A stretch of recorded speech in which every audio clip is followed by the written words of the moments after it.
overcoming myths and objections in income property, energy costs are passed through to tenants. You know, how many times you walked into a building and they said, nah, I don't know why we're even talking. My tenants pay for energy, so I see no benefit. Now, an inexperienced salesperson will say, yeah, but the utility will pay for half of it. At which point, some hard-boiled CFO in the commercial real estate business will say, son, it was a crappy deal if I had to pay for all of it. The fact that you're volunteering to pay for half of it makes it only half as crappy a deal. But still, it's not something I'd want to dedicate my capital to. So you got to come up with a better answer than that. So let's start with the basics, understanding who pays and who benefits. What kind of lease do you use, or what kind of leases do you use in the property? It's very possible that the building is old enough to have had multiple ownerships who have each preferred their own leased forms. Some of them are net, some of them are fixed base, some of them are gross.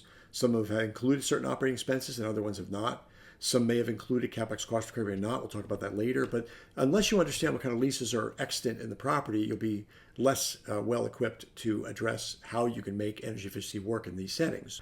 Number two, does your lease form provide for CapEx cost recovery, in which case you could repurpose your tenant's wasted utility spend and upgrade your building's energy consuming systems. And we talked about this elsewhere in the Selling in 6 lessons. But if you have that lease language, or you could add it, after all, it's standard lease language in the BOMA, Building Owners and Managers Association, standard green commercial lease. So, it should be in there. And if it's not in there, you could probably add it. It is a win-win when it's written properly. Number three, has anyone examined each lease and calculated exactly who would pay and who would benefit from an expense-reducing capital project? My experience is that in many cases, the people running these buildings have not spent a lot of time actually reading the leases. In many cases, they're working off of lease abstracts at best, which are summaries of leases.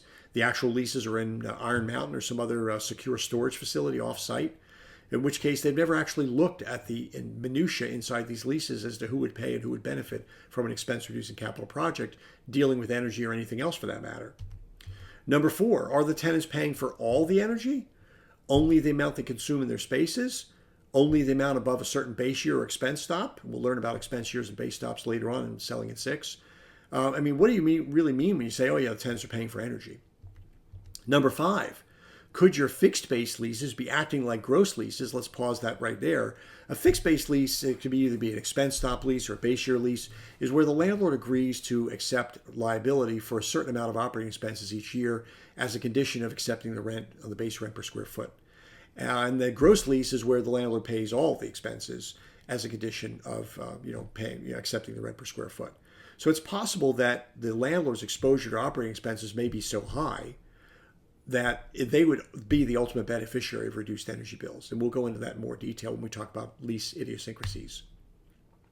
Because there are also other reasons to upgrade too. Are there other reasons to finance energy upgrades, such as convincing tenants to renew, attracting new tenants more easily, or attaining an Energy Star, LEED, or other accolade that will generate more interest in your building?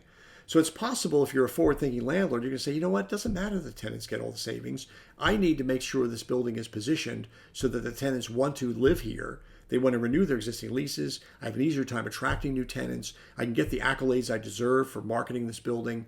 It's all going to work out. And we'll talk about the reasons that experienced and successful property managers and income property owners pursue efficiency, whether or not they can easily calculate exactly who's going to get every dime of savings. We'll talk about that in a subsequent lesson.